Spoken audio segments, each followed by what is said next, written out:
And after a very long off season, I can finally say once more, welcome to your LSU Football Fix. I'm Preston Guy, staff writer at TigerBait.com. Tonight's show is presented by a new title sponsor, Celebrity Theaters. Y'all know them in the past. They've decided to up the ante and become the title sponsor of this show. I look forward to telling you more about them throughout the show. Of course, right off the back, we've got comments asking about the fight tonight. I'm going to get to that. Of course, we were going to lead off with that. There was nothing else we were going to lead off tonight, but I do want to introduce someone very special. Without further ado, here is Zack Nagy, publisher at LSU site for Sports Illustrated. Zack is an up-and-coming writer in our industry who is at just about every LSU sporting event, and Zack has been nice enough to offer to help co-host the show this year. So I'm looking forward to his insight. I think if y'all watch this show, y'all know I am a huge football junkie. And of course, basketball does come on during the show. There's baseball recruiting and stuff like that. And Zack's really brings a lot of just that breadth of knowledge that's going to really level out the show. So Zack, what's going on, man? Are you excited as I am to be here? Yeah, I'm excited. I'm excited to talk about everything LSU football right now. It's hot. I see one of the comments saying it's hot. Look at me, I'm sunburnt. So you're telling the right person. I completely agree. But yeah, I'm excited. Let's get it going. And then, another great thing about having Zack on the show, he's actually there at campus today. He was watching practice. Me and Mike split up the practice duties. So when he goes, I don't. It's just inefficient to send us both to do the same job. So I did get off the phone talking with Mike today, but it'll be fun hearing another perspective from Zack. First comment right off the bat. Thank you guys for your insight every week. What do you make of the brawl earlier today? It was just high energy slip or controlling emotion. I refuse to believe it's lack of discipline. Zack, I have a running theory. My running theory here is that there's fights every spring practice in the deep South Louisiana when it is 100 plus outside, and we're talking about testosterone driven males with a lot of egos, attitudes out there. I think we have more media availability than we've ever had, and if you look in the NFL, you see fights all the time. Travis Kelce punched two guys in the face last week. Is anybody questioning the control that Andy Reid has over a football team? No, it's gonna happen. All right, you saw the fight, right? Yeah. All right, give us like your little, play-by-play of the fight. What happened? Yeah, so we're sitting there. They just started up the 11-on-11 drill, and we're kind of just sitting there observing. Malik Neighbors comes over the middle. You have Harold Perkins. You have Kyron Lacey, and you see kind of Kyron Lacey in the slot come across the middle. Malik Neighbors on the outside coming as well. And then next thing you know, just mayhem unfolds. From my point of view, I saw Harold Perkins throw a punch and hit Kyron Lacey. And Kyron Lacey actually kind of fall. And then next thing you know, just the entire sidelines on the field, not a single body that I could even notice anywhere else. So you just see everybody rush the field and just go absolutely crazy. You see Denver Harris come out with no helmet on. You see all the coaches getting Kyron Lacey and Malik Neighbors rushed off the field. Essentially, they kicked both of them out of practice and sent them back to the locker room. Harold Perkins didn't take a single snap for the rest of the entire day. So, it was something extremely interesting. You had Major Burns involved, Denver Harris, Malik Neighbors, Harold Perkins, Kyron. I mean, the list goes on and on. It was a very, very probably tough watch would probably be the best way to put it. And you saw Coach Kelly snap into action immediately. He huddled up the team and just lit into them for probably 3 to 4 minutes. He didn't slow down at all. But he controlled the situation. He addressed it. He did what he needed to do and, move on from here. Yeah, and one of the things that a lot of people pointed out was that Brian Kelly was very unhappy about it. I think this is a bit of a yin and yang situation. You've got young men in football pads. Your middle linebacker is supposed to bring that aggression, that energy, right? Your head football coach, what's he supposed to do? Like be Vince McMahon on the sideline? That's right. That's how you do that. Look, I'm going to be honest. I could imagine Coach O doing that, but your head football coach is supposed to be the executive, the grown up in the room who takes care of that, because it's ultimately a dysfunctional way to operate your team.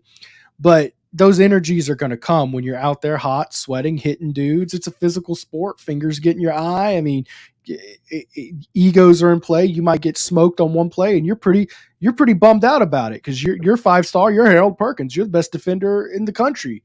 Dudes don't beat you, and I think it shows a lot of energy. Ultimately, my take on it is, as long as stories are out there that Joe Burrow walked up to Devin White and started a fight, that turned out just fine. I would say Joe Burrow's tenure went pretty well. I also, a former player tweeted out, Sadiq Charles tweeted out today about how, I saw that. yeah, how Coach Kelly was upset about it. And he's like, man, he'd always be upset with us. That's indicating, yeah, the chippiness is nothing new. This is nothing new. It is just fall camp football. That's the way life works. Braden Christie asked, it was Patrick Queen, was it? It was both of them. He started fights with both of those first round linebackers. I personally think when your quarterback is trying to punch your middle linebacker in the face, that is peak performance of your football team. It only goes down from there. But I'll take a wide receiver again. You said it was Kyron Lacey who actually started it with Kyron Lacey, Malik Neighbors. Pick one. Yeah, Malik Neighbors. Never won. They were both in the mix. Extremely. Yeah. High. Yeah, and that makes sense. If anybody was going to be chippy on this offense, it's not Jaden Daniels. Jaden Daniels isn't that guy. He's very soft-spoken, lead by example, a very likable guy. That was the first time I interviewed him after the Florida State game. That was the first thing I noticed is this is a cool, calm guy. He's very easy to like. But before that, there was a little bit of chippiness inside, wasn't there? Charles Turner and Mason Smith, right? Yeah, both of them were going at it pretty early. Mason Smith's just been shot out of a cannon.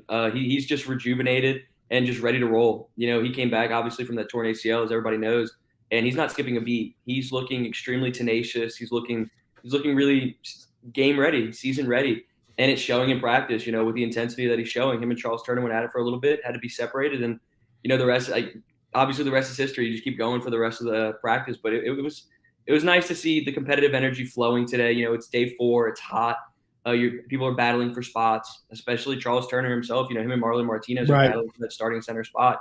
So to see that energy was extremely, pleasing. So, yeah, to answer your question, Mason Smith and Charles Turner certainly went at it early. All right, now that we've got our WWE session out of the way, we're talking fight. Whenever there's a fight, it's just like a rule of sports. Like, you got to talk about the fight first, okay? We're gonna. This is why I'm glad to have you as a co-host already, because you can kind of talk a little bit while I light up some buttons here. We're gonna talk about our sponsor, Celebrity. I'll be right back in just a few seconds. Celebrity Theaters is Baton Rouge's only, Louisiana's only locally owned theater with locations in Baton Rouge, Broussard, and Ruston. Y'all, because it is locally owned, you're guaranteed to have a cleaner facility, better pricing, superior customer service, state-of-the-art technology. Its Baton Rouge location currently has an invigorating arcade with over 50 games. It's the largest in the city. You're guaranteed to have oversized leather reclining seats. I don't know about you, but I do not go to a theater unless you get one of the reclining seats. That's just, that's first world problems that I have. They also have the Dolby Atmos sound system with 3D sound, complete with the largest screen in Baton Rouge. So if you want to look for a good place to go see Oppenheimer, there you go. That's the closest to an actual, there's only 19 actual IMAX theaters in the country. So you're not going to get one in Baton Rouge. Closest is going to be Dallas. If you want the closest you can get, check out the Dolby Atmos sound at Celebrity Theaters. For years, Celebrity Theaters has been committing to providing a total family environment to its patrons. All right, I got to ask Zach, were you a Barbie guy or an Oppenheimer guy? Man, I haven't seen either one, and I'm ashamed to say that because everybody. Oh, you're just a sports dude. You're like, man, what are you talking about? I was watching fall camp. I need to diversify because I'm all sports all the time. I don't watch any TV shows. I don't watch anything. It's sports. So I gotta diversify the portfolio and go check out Oppenheimer for sure. Man, we're gonna have to start getting you a hobby, man. Because I know. Man, sports, man. Yeah, you're gonna lose your mind eventually. You're gonna turn 34 one day and be like, man. Trust me, I've been getting that a lot. I gotta slow my roll at some point. All right, I do want to admit I did go see Barbie, but it was I brought my wife. Okay. Like, I feel like that's your ticket out of getting judged for that. Let's get to some comments, and then we're going to talk about, like, the actual football that happened today at fall camp. We're going to get to that. Let's see. It's hot as bleep. We don't say that word on this show. It's a PG show. But it happens. Totally agree. As a former football player myself, I definitely got in a few fights with guys, because we were really hot and stressed, and you don't understand, like, a finger slips through the face mask and pokes a dude in the eye, and that dude's about to swing at you. It just, even though you're not doing it on purpose, I've gotten in plenty of fights. I really don't know a football player who hasn't gotten in fights in the heat of fall camp. Maybe it's just Jaden Daniels, but we'll see. Let's go. Finally back in swing. That's Stephen Miller, regular of the show. Buddy Ant. What's up, Ant? What's up, Preston? Thank you for joining our first weekly show. I'm glad to be back. Oh, they're swinging, all right. Yeah, there was plenty of swinging going on. Hey, did Mason Smith body slam a guy? I don't want to lie, so I'm not that I know of. Not that I know of. The crazy part is there's a video somewhere. Media was there. Brian Kelly does not kick media out, but no one's allowed to film after a certain point. Right. There's a video. There's a video out there of that brawl. I imagine it's under a tight lock and key at this point, because if that gets out there, we're, just like the Travis Kelce punch, that's going to blow up on Twitter. Thank God. Yeah. Hey, look, Chow, I'm so thankful we're back and talking about actual football. Let's see. Savion Jones. All right. Savion Jones is a dude I always forget to talk about when they ask me about the pass rush, because I'm so excited about Mekhi Wingo. And I'm so excited about Mason Smith. He's up to 280, and he's back up Quincy Wiggins. The stars are throwing hands. Have you noticed, has Savion Jones made an impression to you? Because I think this is his breakout year. He has, and I think if you're looking at like 3 or 4 guys who have the chance to break out this year, Savion's one of them. We actually had the chance to talk to him today as well. And he poised, composed, and him himself, he's ready to hit that stride. He's been backing up a lot of superstars for LSU over the last couple of years. So it's his time to shine. He understands that. So what he's saying, he's up to 280. That's an accurate statement. He looks like an absolute menace on the football field. And even just sitting there when we were interviewing him today without pads, he looked fantastic. By the way, the interview is up on the TigerBait YouTube page if you do want to go see Savion Jones talk. Quincy Wiggins is the other one he mentioned. And this is the year where we find out with Quincy Wiggins, is he look like Tarzan, play like Jane, or is this guy going to look and play the part? Because I've stood next to him on the sideline a couple times and just been in awe of him. It reminds me of Daniil Hunter. Were you around for the Daniil Hunter era? Are you a little bit young? Okay, so you don't remember Daniil Hunter. Daniil Hunter is a freak of nature, going into this 10th year in the NFL or whatever, just signed a huge contract. And he was just awe-inspiring seeing his physique. Quincy Wiggins is the closest to that. But quite frankly, Quincy Wiggins has a longer frame. He's bigger, taller. It's going to be a big year for him. And it's not like it's going to be handed to him either, because they've added so many transfers like OG Agofu and guys like that. What are your impressions? Have you gotten to see him at practice? Does he somehow look more physically intimidating? If you're referring to Quincy Wiggins, then absolutely. Him and Savion have 2 completely different body types. Savion's got, a little bit of fat on him. He has to bulk up in that type of sense. But Quincy Wiggins is absolutely shredded. He's diced, and he looks incredible on the practice field. Rolls up his jersey a little bit sometimes just to show everything. He is absolutely diced. And he just looks so well above his age. To only be a sophomore, redshirt freshman, whichever he decided to do, to be a second-year Tiger and to look like this is absolutely unbelievable. So, yeah, he looks poised for a year. Mike Scarborough with a cameo shot, enjoying the show. Hey, look, I'm going to just tell you real quick. If you're going to be involved with this show, you're going to find out compliments from Mike Scarborough are rare. Very rare. So I don't know. Well, maybe it's one of those things with Mike where, like with your boys, the more they insult you and dog at you, the more they like you. Maybe he just doesn't like us and he's giving us compliments. We'll see. Chance Babin says he's on your team, man. Movies are garbage. He didn't like Barbenheimer at all. He's on your side with this. What's the latest on the Duncanville kids? We're gonna do like a whole segment talking about those guys. I've got some really good insight. Spoiler, I feel like it's a lot of good news on that front, but we'll talk about that. All right, here's a good question, and this one might be tough for you to actually know. Are the air-conditioned helmets being used? I actually did not think to even check that on any video or anything. Have you seen any air-conditioned helmets?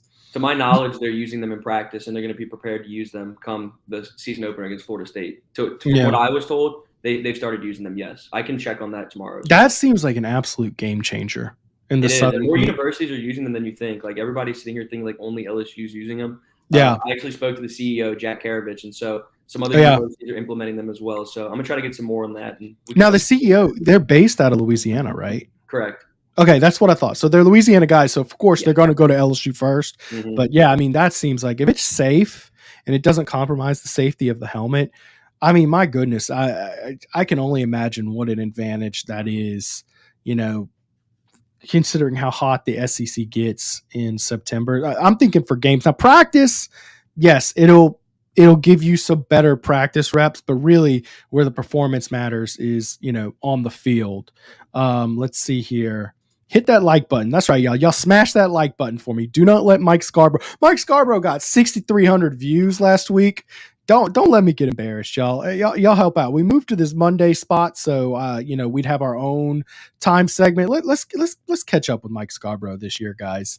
How are the corners looking today? They've been getting eat up by the wide receiver, and that's true. The offense has had the heads-up advantage. I did talk on the phone to Mike. He brought up a really interesting point that, well, they're in shells and helmets so far. They haven't put on full pads, so the defensive line really hasn't had a chance to get a full pass rush yet. But that doesn't the individual drills, the receivers have had the heads up on the defensive backs. What are your impressions of that? Do the defensive backs look bad? They have not been looking great so far. It's going to be a work in progress. There's just no continuity. There's no chemistry. So over time, we're just going to have to work from there. But, it didn't look fantastic today. It's a work in progress. I've been really impressed with Deuce Chestnut, Zy Alexander. I think those two, you can maybe put them in as starters. They've looked fantastic. But the other slots, we'll see what happens from there.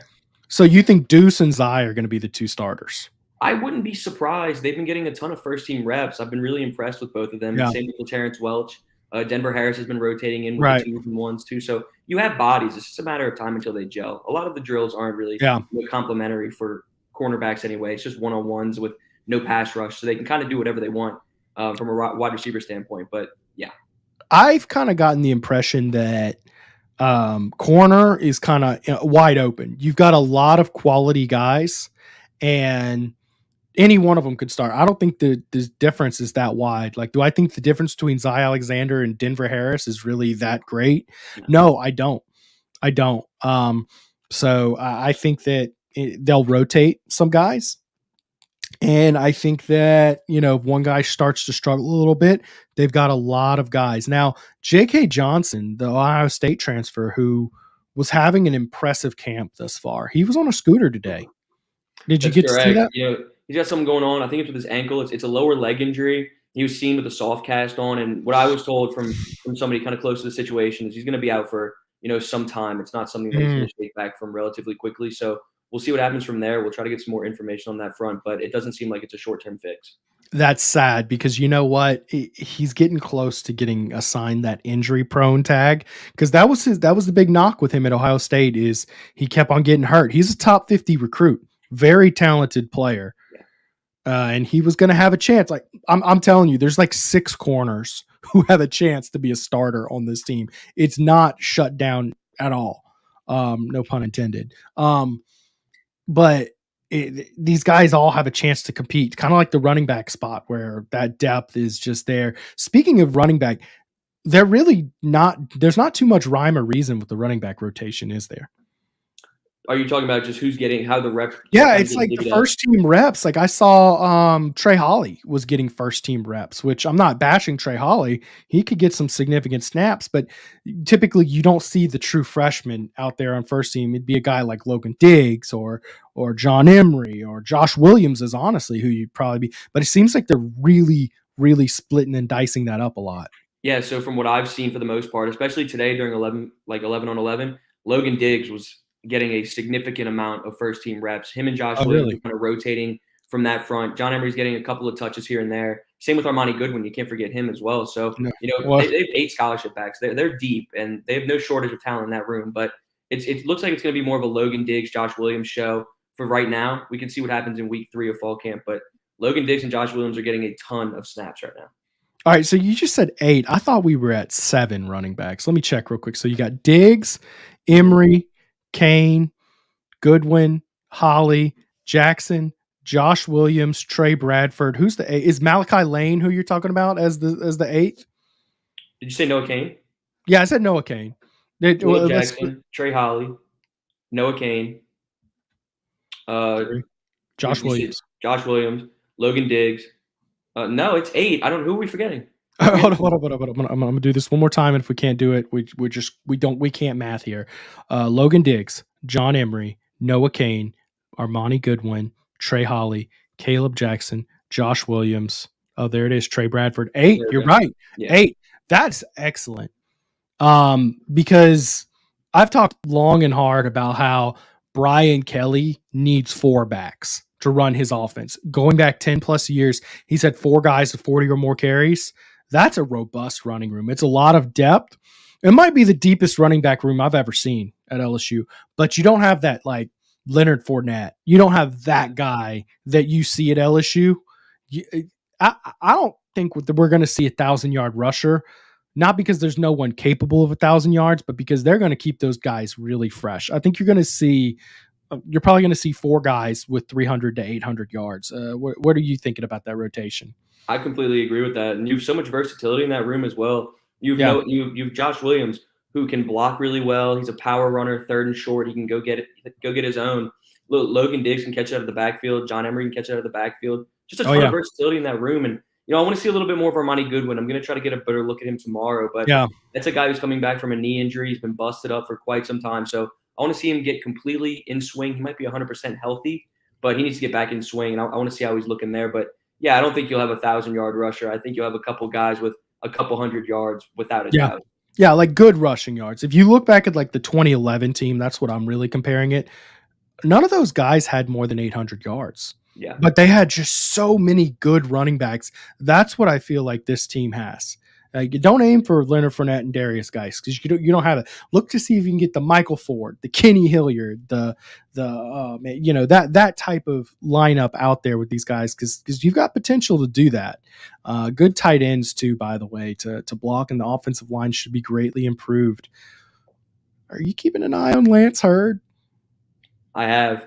And we actually talked to Savion Jones a little bit about him today. And I saw that. Extremely impressed, and as have I. I mean, you have a pretty set offensive line rotation with the first team, and Lance Hurd's coming in there and he's fighting. He's getting second team reps, and he's not slowing down at all. He's been impressive, and you talk to people within the program as well, and they love what he brings to the table. I mean, he looks like a 5-star prospect. You stand next to him, you just take a picture of him from up on the catwalk, and he is just a man amongst boys out there. So physically impressive. Everything about him, he's going to be a big piece to what this program does for the future. Yeah, and look, guys, I see a lot of good comments in the chat. I'm going to get to them. I do just want to kind of run through a few rounds here, and we'll get to them. I see recruiting questions.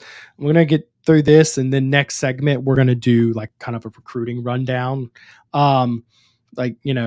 Here's James Wild. Daniil Hunter looked like an absolute superhero. What's good? Hey, appreciate you for being part of the show again this year, James Wade. And yeah, he did look like a superhero. He never really performed to as good as it's funny because he's better as an NFL player than he was a college player, but I guess underusing players was the signature trait of the Les Miles era. That being said, I what stands out to me, and you tell me, am I reading too much into this?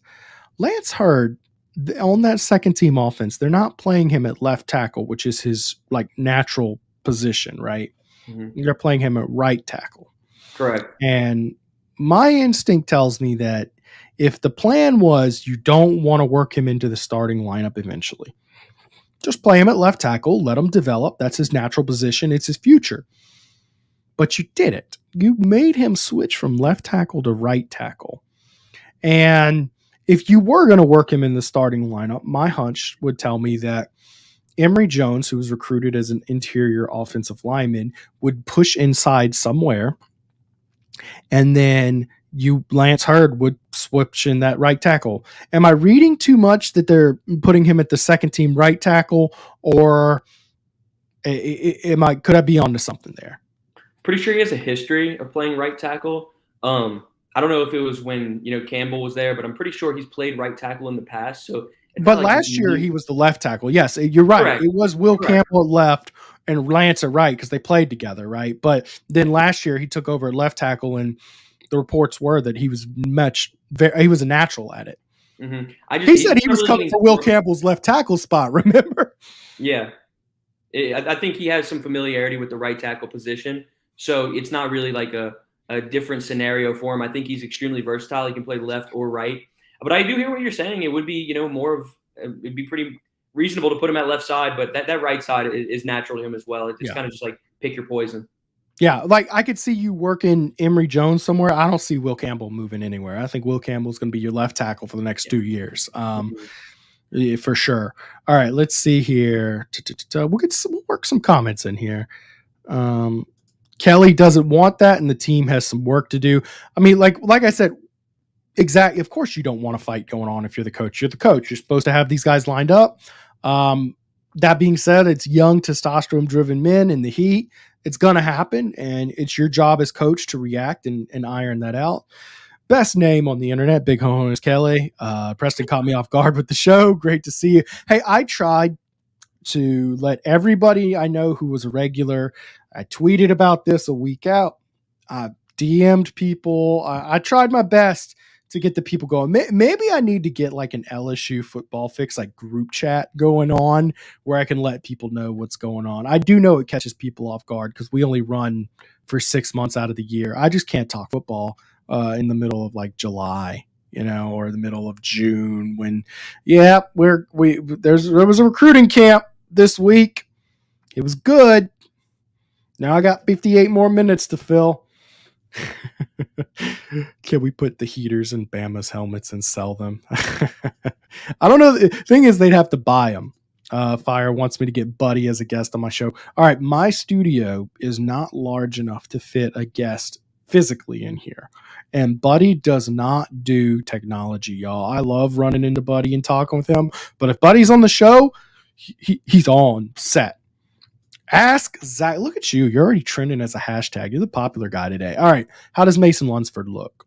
It looks good. He's going to be a guy who's going to, work into the rotation for a little bit. The offensive line's deep, but he's looked solid so far. There's really no knocks on him. He's physically impressive, like I was saying about Lance Hurd, but it's going to take a little bit of time with Lunsford, get into the rotation, get comfortable. But because he wasn't here in the spring, he's somebody he's only been on campus for a month, 2 months. So it'll take some time for him, but he's looked great. I could see him making an impact sooner rather than later, especially. Yeah. Bradford's a name forgotten, but we'll see. I mean, he was named Freak of the Week the other day, so I think they like what he's coming. He's had some issues. I think he's the only player to transfer out twice and then come back again. So that's pretty wild. Joshua, what's up, Joshua? When's the first scrimmage you guys get to go to? All right. I'll be there Saturday. It's open to media. Is it a scrimmage on Saturday or is it just practice? It might be. They do 11 on 11 for the most part towards the end of practice, but I'm pretty sure like the big one is going to be like in Tiger Stadium, August 19th. I think that's a Saturday. So I think that's going to be kind of the big one. I'll be at that one too. So, I don't have it all memorized, whether it's a practice scrimmage. I don't have it memorized, but we have it on the website written down. Smash that like button. Y'all heard the man. Okay. This is another name that's been coming up. Andre Sam, the Tulane transfer. He's been looking good at safety. I've heard that too. All right. Today, Greg Brooks went down with an injury. I don't think it's serious. Maybe you had a better look of it than I did, but I don't think it's serious. Do you think Andre Sam slips into that strong safety role, or is it going to be, Taviano or Sage Ryan? Andre Sam has looked extremely, extremely impressive. He's somebody that people were questioning. Is he an SEC caliber guy? And he's looked like that and then some. Today he had a really impressive interception on Garrett Nussmeier, jumped the passing route, got it immediately. He covers a lot of ground. And, he's been a guy who's been a talent. He was extremely good at Marshall. He was good at McNeese. He's been well-traveled. And, now he's here in the school that it's his dream school. So You Yeah. know, this is something that he's been waiting for, and he looks the part to this point, and he could be somebody who could certainly fight for a starting Yeah. spot. And by the way, for the record, guys, he played at Marshall last year. Then he transferred to Tulane, didn't play there yet, and then re-entered the transfer portal, went to LSU. So that's why he's officially a transfer from Tulane. But yes, he did play at Marshall. Let's see here. I heard right tackle at Neville his junior. Yeah, that's what we were saying, Ant, is yes, he was the right tackle, but they slid him to left tackle, which again, he looked really natural at. Mark Cumby thinks LSU becomes O-line U with Kelly. I'll say this, Brian Kelly's doing a great job with recruiting. They've got 4 offensive linemen committed this year, and you're going to get tired of hearing me say this, but class composition is such a big deal. You want a recruiting class that reflects an actual football team on the field. When you're signing a top 5 class, but you brought in 2 offensive linemen, you didn't bring in enough offensive linemen. It doesn't matter. You can have all the talented players you want, all the DBs in the world. You're losing in the trenches. And Odron's last 2 years, he signed 2 and 3 offensive linemen. 3 years into Brian Kelly's recruiting, you've got 4, 4, 4, and you've brought in 3 transfer portal guys as well. So a real robust overworking of the offensive linemen.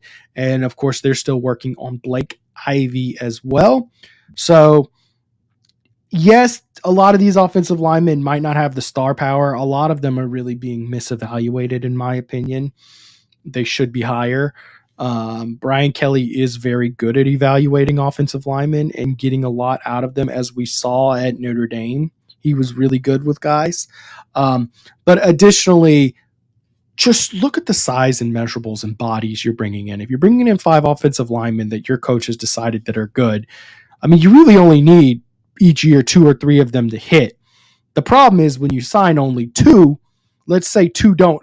Let's say you strike on 1. You brought in 1 good offensive lineman. So if you're bringing in 5, the odds are 2 or 3 will hit and be SEC caliber players. Any thoughts on the offensive line for you? From the recruiting standpoint, or just as a whole right now? Hey, man, take it whatever direction you want. Brian Kelly's a guy who can develop tight ends and offensive linemen like crazy. So to see him killing it on the recruiting trail doesn't surprise me whatsoever. Yeah.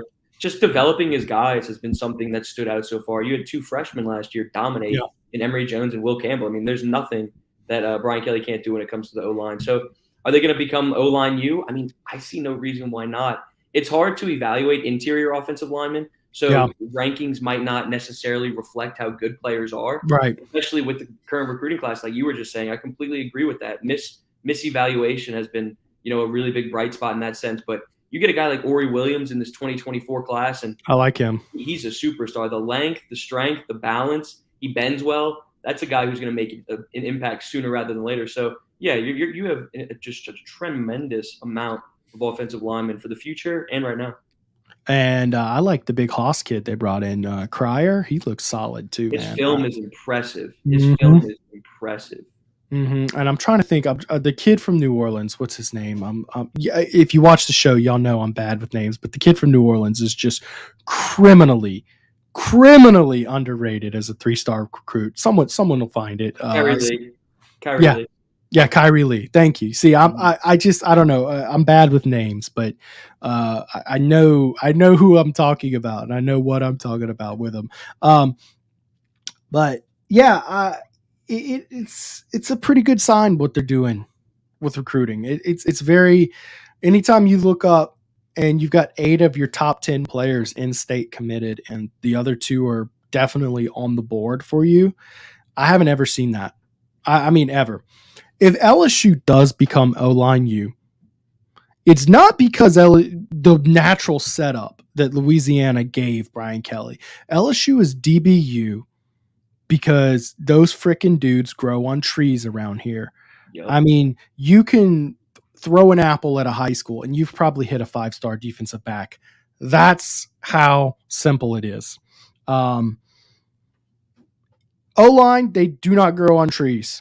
You have to go out of state. You're going to have to go into Texas. You're going to have to find some diamonds in the rough. You might get 1 or 2 a year in Louisiana. And we all know that, frankly, so since 2000, you've had 31 five-star players come out of Louisiana. You've gotten 24 of them to come to LSU. So it's kind of an easy sell, okay? A lot of these guys grow up with LSU crap all over their walls, and they dream of it. It's just not hard. You do have to work harder for the guys out of state. And so if LSU does become that, it's because Brian Kelly made it. He made it that. A couple more comments before we do an ad and go into more recruiting talk. There's a little bit there. Oh, man. Got to talk about Aaron Anderson, right? I saw the clip of him taking like an underneath catch. It was a weird angle on the camera where he just made a couple guys miss and went upfield, and zoop, zoop, zoop, he was gone for the touchdown. I said, man, that looks eerily familiar. And I remember I was on the sideline for Catholic High versus Edna Carr a couple years ago, his senior year. And this was before he was a big name recruit. He was a 3-star guy. He wasn't committed to LSU yet. And I said, that looks just like what he did to Catholic High. And Edna Carr willed that way. I mean, Aaron Anderson broke Catholic High with his underneath stuff. He's good at that. And it's good to see Aaron Anderson not only healthy and out there, but healthy and excelling. He seems very healthy. What's your thoughts on Aaron Anderson so far? Electrifying is an understatement. You put the ball in his hands in open space, and you're just not going to catch him. He is so fast. It's unbelievable. And obviously, you can talk about how successful he's going to be in the slot because that's a given. You get him the ball across the middle, you do whatever you got to do to put the ball in his hands there. But as a return specialist, it's going to be game over. Punt return, kick return, whatever you need him to do. He did it in high school at Edna Carr, and he's going to do it again in Death Valley over here. It's just a matter of time. So electrifying is an understatement. He is a blur with the ball in his hand. All right. I'm hoping he's your starting kick returner because he's an excellent kick returner, and that would be a vast upgrade from last year when you rolled a walk-on out there and he fair caught it and the stadium's applauding. Like, just go out there and fair catch it. If you can get a dynamic kick returner back there, we're talking about the singular biggest upgrade on the team. Who else did you see returning kicks? I know they let you see return kicks today. Saw a lot of guys. I saw Jalen Brown return some kicks as a freshman. You saw Logan Diggs do some. I actually have a list right here. Kyle Parker. Now, Kyle Parker is somebody who is going to be a great receiver. Ball in his hands in space. Again, it's over. He's an absolute speedster. So to see him, Kyle Parker, Jalen Brown, Logan Diggs, all these guys, Gregory Clayton, he was returned last year for LSU as well. That's the walk-on I was talking about, Yeah, it's big time. They have a lot of guys, a lot of speedsters who can kill it in open space. So they have a lot of bodies. I love that Trendon Holiday comment right there. I like that. Oh, shut up. You're too young to remember Trendon Holiday. I love that. I'm not that young. Okay, so Trendon Holiday, I think he's got more shit. He's got like football speed, right? Trendon Holiday was on another level of speed. I do think he's very fast. I think he's fast like Skylar Green fast. Would you put him on Trendon Holiday's level? Do you think he's running a 4.340? I don't know if I'd say 4.340, but he's got a little bit more strength, I feel like, than Trendon Holiday maybe. Like, he's got a little bit more pop to him. Yeah, a little more size. Really different players, but better hands, better length. He's more of a true wide receiver. It's almost an insult. I mean, obviously he's not as fast as Trendon Holiday, but he's probably around 4.40, right? I mean, probably somewhere in that ballpark, 4.40. Absolutely. Now, who is? Yeah, since you brought up Trendon Holiday, actually LSU signed a recruit or had a recruit commit this week who reminds me a lot of Trendon Holiday. Jelani Watkins out of Houston. He runs a 10-2 100-meter dash. He was the all greater Houston area track athlete of the year. That's your Trendon Holiday for next year. He could be a lot of fun. Let's see here. Waiting a Duncan voice. Just coming on the show, no way in hell LSU should be number 5 in the country with, again, the holes they need to fill, especially on defense. Still very thin in many positions. All right. I do have that prepared to talk about today. Brought up the coaches poll. Do you think number 5 was too high for LSU? It's a really tough thing to even talk about just because, depth is an issue on defense. It's something that's going to take time. And a lot of the issues on last year's team was not being able to get off the field on third down. And here we are, chunk play was the issue last year. And we can see the same thing if the secondary can't get right this year. So there's a couple of different things. So I think top 5 is a little bit too high. It could be. Does it make sense? It does. So I don't want to contradict myself at all, but it's not far-fetched at all to be in that slot. I think 5 is fair. I personally thought they were going to go number 7. I'm surprised to see USC and Florida State below LSU. I thought they were going to be above LSU, and LSU was going to come in at number 7. I think it shows the kind of respect Brian Kelly is getting nationally. And I think that we saw at media days, like a lot of people are showing LSU a lot of respect. I'm going to say this. Bama at 3 is a little bit of a joke on paper. Now, I have beaten wife syndrome. I've seen just year in, year out, Saban, he'll put a former running back at quarterback and they still go out and win the Natty. So I don't disrespect the take of screw it, Bama's number 1 or Bama's in the top 5 until they prove that I'm not. But that was the only thing that really stood out to me as being out of place.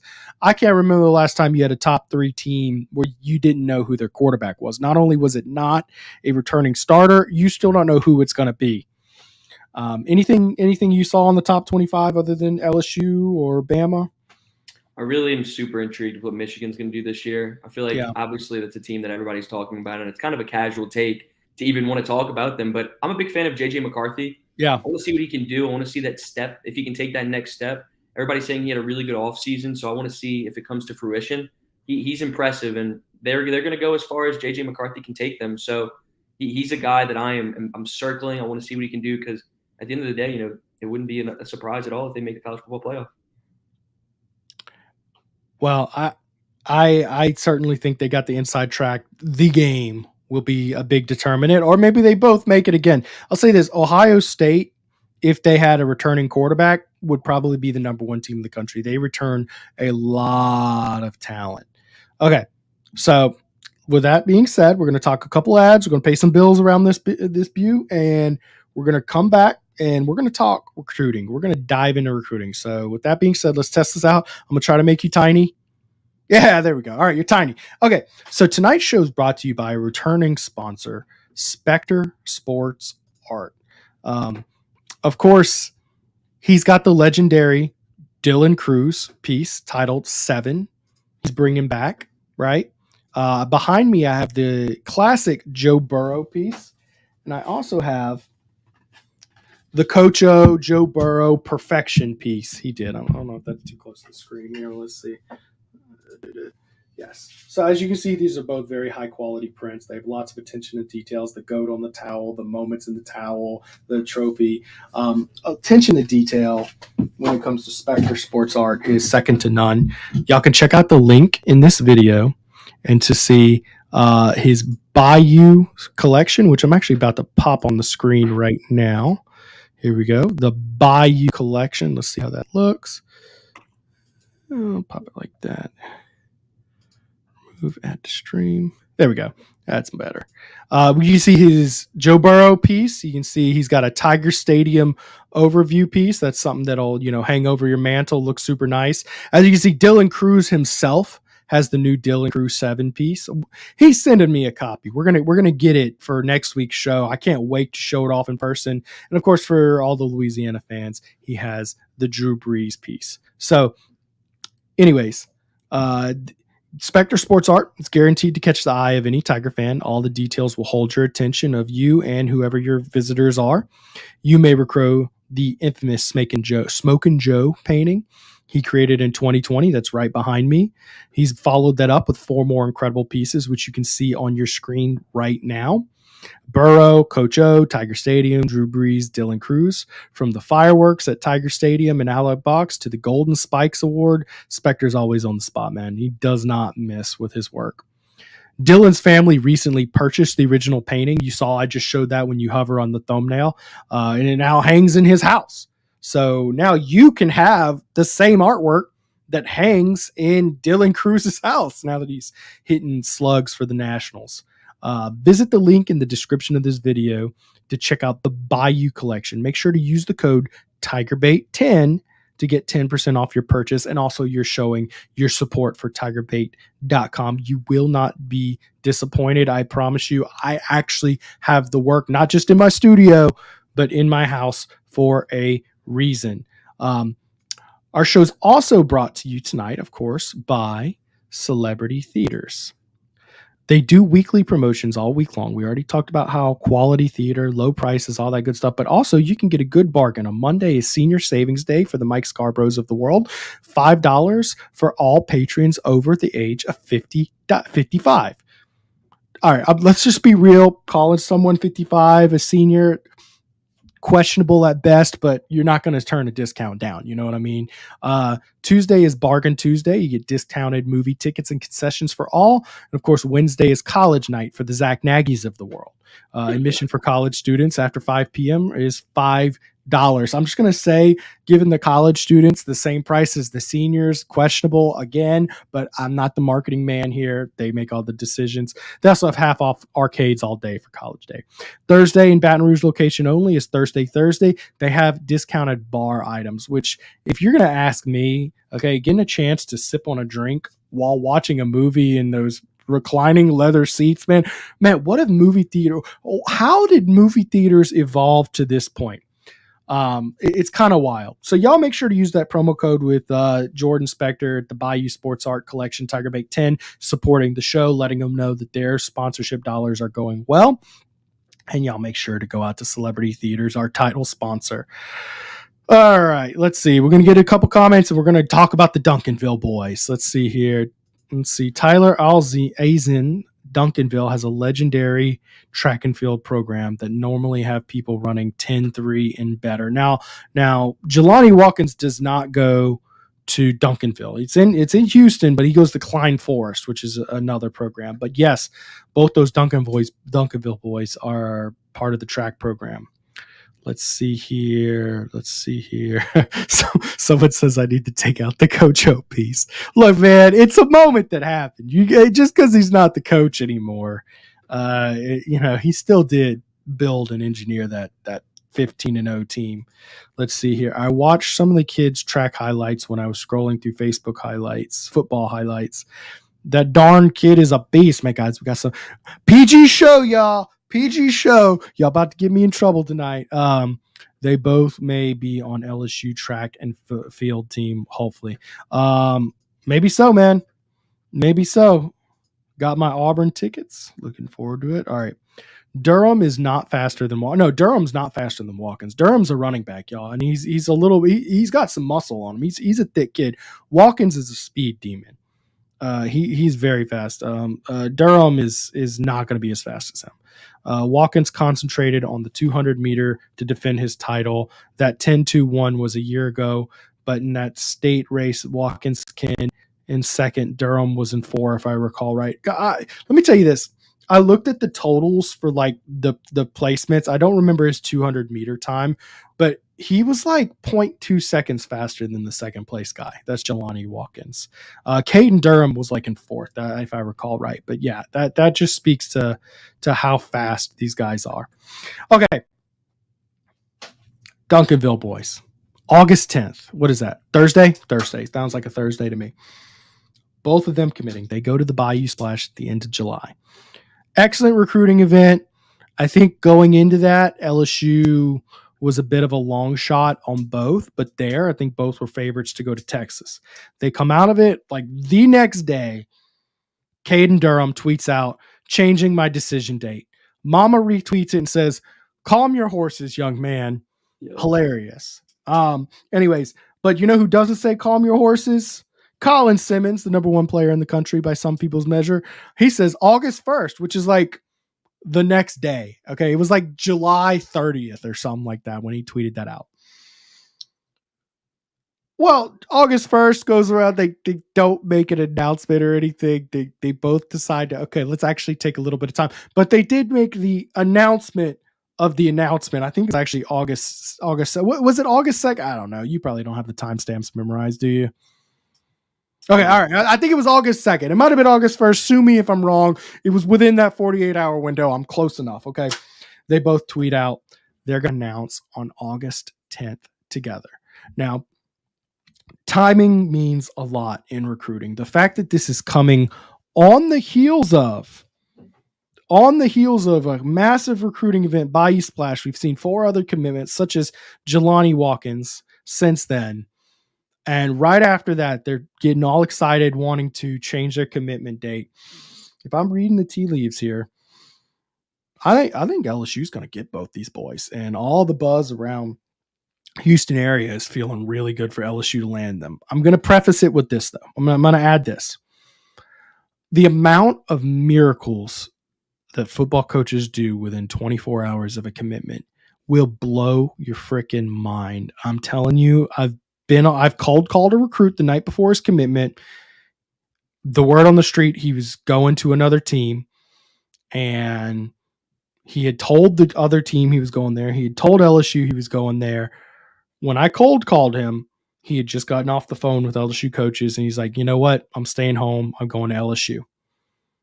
And he told me that right afterward. I was like, let Mike know. He's like, oh my God, that just goes to show you how much things can change in 24 hours. But as it stands right now, I think LSU gets both guys. What do you think?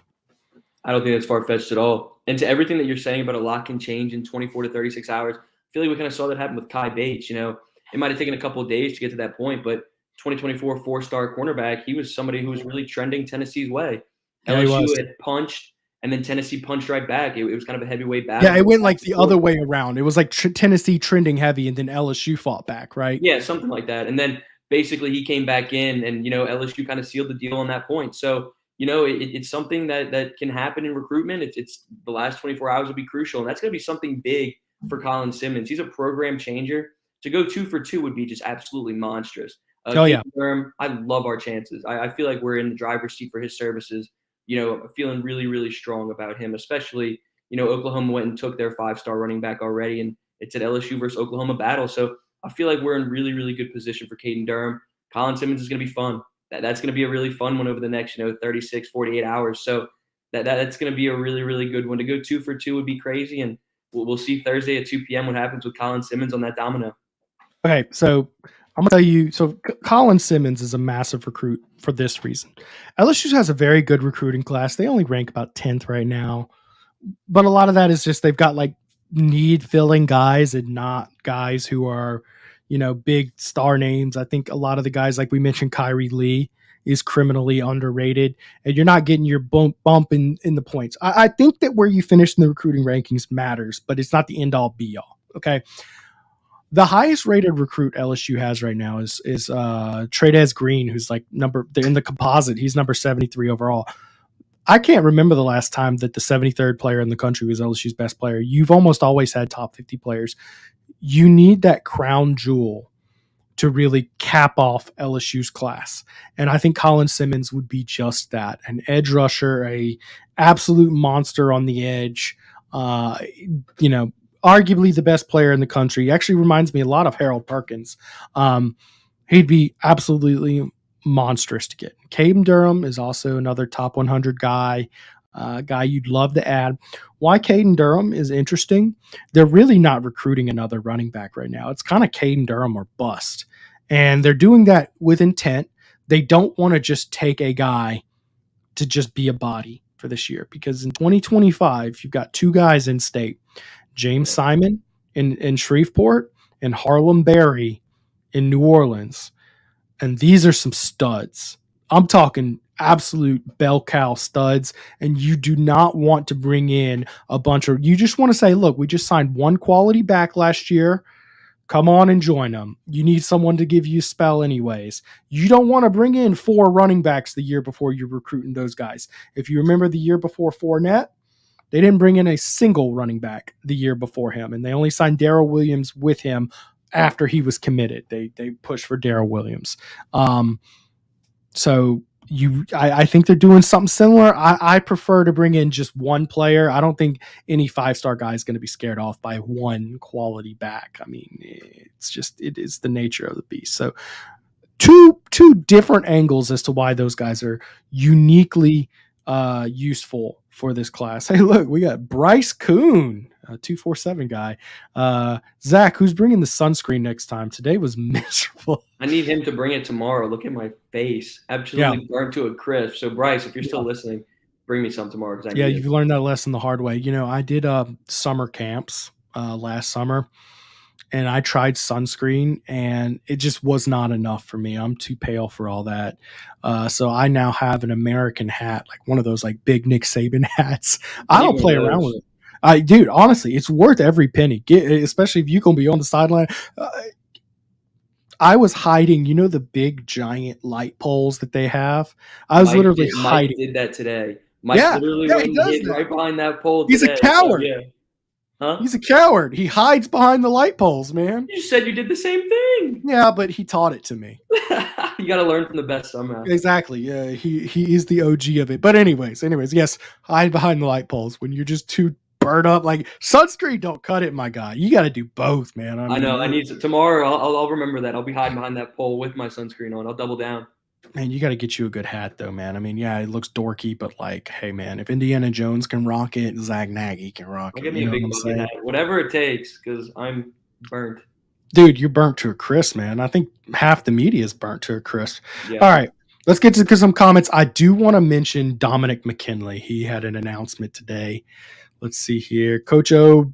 All right, the controversy. We got more people saying Coach O love. Coach O brought us the best LSU team ever. You can't take that away. I agree. He's one of Louisiana's own. Don't hate on him. Let's see here. Going 2 for 2 like a Houston, like a Houston Wendy's. It's funny. Let's see here. Getting a Barry Barbier, who's been a regular with the show, getting a commitment early these days is not a guarantee. These guys flip at the last minute. That's true. I think the timing matters. Just seems LSU's flight. But that's exactly. It's not like I've, called the kid and he told me I'm going to LSU. You're really just reading the tea leaves with this. No. Okay, so Mario on 247's composite, Deshaun McBride is number 73 in their composite. Now, for some reason, on the on-3 composite, Trey'Dez Green is number 73. Don't ask me why Deshaun McBride is number 100 because the composite rankings, it's the same information. It's driving me nuts.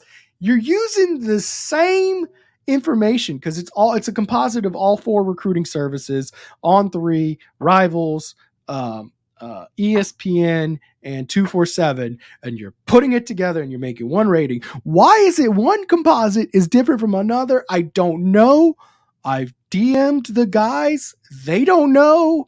I'm just thinking that the algorithm's just making up stuff at this point. But anyways, they're both at 73 based on whatever composite you're using. It's just a hilariously ironic coincidence. So neither one of us are wrong.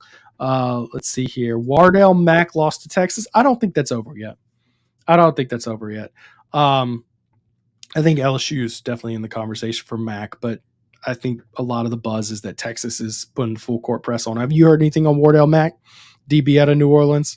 Yeah, so he was supposed to be coming in town for the Bayou Splash event and, ended up taking that trip over to Gainesville to go check out Billy Napier and the Florida Gators. So that's kind of something, we're on the fence with. It seems like it could be an LSU Florida-Texas battle. I know he's been crystal ball to Texas as well. So kind of a lot of people have. But, this is going to be one where you're going all the way to the buzzer. You're going to signing day no matter what happens. So LSU's not out of the picture just yet, but they're definitely playing catch up in this one. Okay.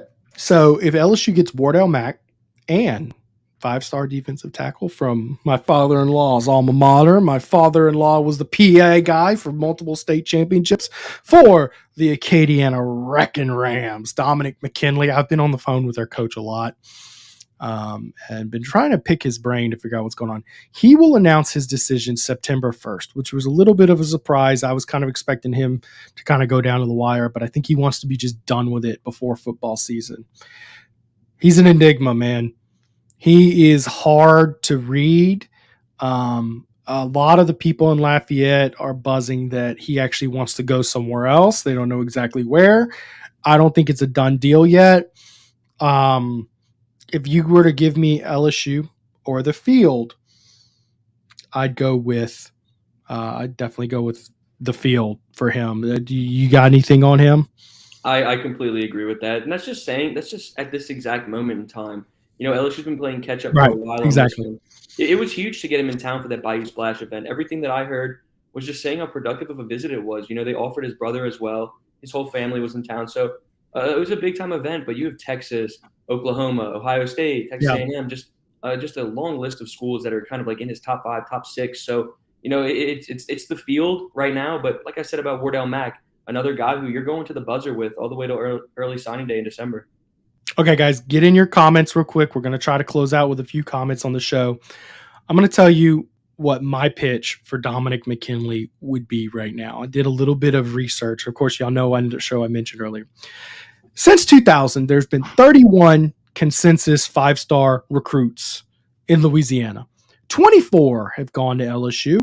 7 have gone elsewhere. Of those 31, 4 are still in college. So how do guys fare who leave the state and go elsewhere versus go to LSU? If you watch Game of Thrones, you know when the Starks travel south, they don't fare well. When the Louisiana 5-stars leave Louisiana, they don't fare as well. They still do okay. But at LSU, if you're a 5-star and you go to LSU and you're from Louisiana, 76% of these players have been drafted. Once you remove the 4 who are still in college, 76% get drafted. If you leave LSU, only 43% get drafted at all. As a 5-star player, only 43% are getting drafted. The ones who've gone to LSU, 24% of those 5-stars who've gone to LSU were first-round picks. 0 who left out of state were first-round picks. National championships, 62% of the players who signed with LSU won championships. Oddly enough, the odds are actually very high if you leave the state or not. It's 57% if you leave. So if I'm LSU, I am all in Dominic McKinley's ear right now, putting those numbers in his ear. 76% drafted, 43% if you leave. 5 first-rounders who have signed with LSU since 2000, 0 who've decided to leave the state. They fare better when you stay in state, period. So that's kind of the big pitch, Dominic McKinley. We'll see. Maybe he wants to be different. Maybe he wants to go to Texas. We'll see. Maybe he's the first 5-star in the modern recruiting era to leave Louisiana and still be a first-round draft pick. We will see. We wish him the best either way. With that being said, I do have to thank our sponsors once again. We have a familiar sponsor tonight. Of course, we have Alumni Hall has decided to re-up as a sponsor. Y'all know that is a familiar name. They sponsor Mike's show. So Tiger fans, when you want to show your Tiger pride, Alumni Hall is your ultimate shopping experience. I am not shameful of the fact that I call it Willy Wonka's Wonderland for an LSU fan. It is absolutely bonkers as soon as you walk in the store. It's got the best selection, largest selection for the whole family together. Nike Golf, Columbia, Champion, Peter Millar, Southern Tide hats, Yeti gifts and accessories. They've got anything you need. LSU students, LSU faculty, and military all receive 10% in store every day. And you can earn cashbacks with their Hall Bass rewards. Alumni Hall, located in Perkins Row, or visit them anytime at alumnihall.com. Alumni Hall, where Tiger fans shop. And of course, one more plug for our title sponsor, Celebrity Theater. So kind of them to be the new title sponsor of our show. All Celebrity Theaters and locations have 8 to 10 auditoriums. Whether you're interested in hosting a birthday party, private movie screening, corporate meeting, arcade party, we have the perfect facility to fit your needs. Celebrity Theaters is proud to offer birthday party packages for children of all ages. Let us handle everything from movies, entertainment, setup, cleanup, and more. For more information or to book your birthday party online, visit celebritytheaters.com/events. If you're looking for an exciting and affordable venue for your next school event or fundraiser, you've come to the right place. Celebrity Theaters is a crowd pleaser for students, teachers, adults, and chaperones. To schedule your next birthday party and family gathering, a holiday party or corporate event, or field trip, private theater buyout, whatever you're looking for, contact events at celebritytheaters.com. All right, let's get to some comments here. And we'll wrap up our show. Let's see here. Unfortunately, NIL deals are a big factor for these guys like McKinley and Mack. Yep, that's the nasty truth of it, and there's nothing we can really, as recruiting guys, really report on that. I think that goes to a lot of what I was talking about with the last 24 hours of recruitment. Some magic can be worked. You need McKinley. You can get DBs out of state like Bates and Evans. Yeah, I mean, if you're picking Wardell, Mack, or McKinley, you're going McKinley, right? Absolutely. Yeah, I agree. And that's not to bash Wardell Mack at all. Let's see here. Braden Christie, I agree. We need interior D line, but LSU starts simply exhausting too many resources to focus on him right now. It's still a lot of fun. It's still a lot of doubt if we get Simmons. I feel better about Simmons than McKinley at this point. With that, yeah, I can agree with that with 100%. I mean, something would have to go wrong, I think, to not get Simmons. Those numbers are misleading. You're using percentages from a higher number versus a lower number, of course. Well, I mean, you say that, but it also takes more people to get that pool. But I mean, it is the pool of what we have, man. I mean, yeah, I mean, part of it is most guys stay home. Most guys stay home. I mean, you still took 5 players becoming first round draft picks. And it took, what is that? Out of 21, let's see, 21. So that's like 15 players drafted versus only 3 out of 7 drafted. I mean, yeah, I mean, it's why I'm using percentages, not, it's why I didn't go out there and say, 15 players drafted versus 3, because, 3 out of 7 is not fair to compare to 13 out of 21. Let's see here. I feel better with Simmons than I do McKinley. Timing means everything. Hey, it's the exact same sentiment we have. Well, guys, we're going to wrap up the show tonight. I appreciate everybody for watching. This has been a good show. Glad to have you on, Zack Nagy. Zack, where can people follow your work? Yeah, check me out on Twitter. It's at ZNagy20. It's right there, my name. And LSU Country on Sports Illustrated is where you can read all the work. We're doing constant notes from all fall camp stuff. We have interviews coming up every single day, one-on-ones, exclusives, whatever you guys need. So LSU Country on Sports Illustrated, football, baseball, basketball, recruiting, whatever you need, we got it. So check it out and, leave some stuff in the comments if anything that you would like to see us do. Absolutely, guys. Make sure to give them a follow. You see the Twitter handle up there. If y'all don't already follow me on Twitter at pguy_77, that's pretty much my handle on any social medium you're on. I'm probably there too. Thank y'all. Have a great night. I appreciate y'all for joining us for the first 2023 edition of your LSU Football Fix. Y'all have a great evening.